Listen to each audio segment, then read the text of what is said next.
دیکھیں، میں ایک خاص وجہ سے آپ کے پاس آیا ہوں. میں چاہتا ہوں کہ ذرا آپ اس کے اوپر آج سوچیں بھی. جب آپ گھر جائیں اس کے اوپر سوچیں، اور آپ یہ ذہن میں ڈال لیں کہ جب تک ہم اس ملک کے اندر ہم جو بار بار ایک بات کرتے ہیں قانون کی حکمرانی،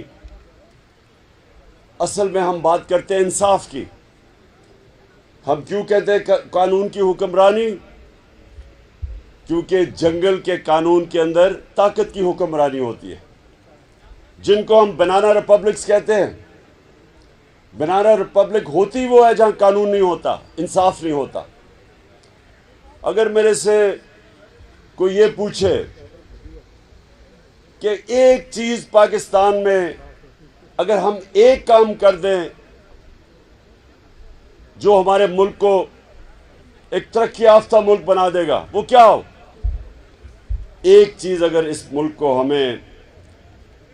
اگر ہم اس ملک کے اندر انصاف قائم کر دیں، اور انصاف کا مطلب یہ ہوتا ہے کہ طاقتور اور کمزور ان کے لیے ایک قانون بن جائے.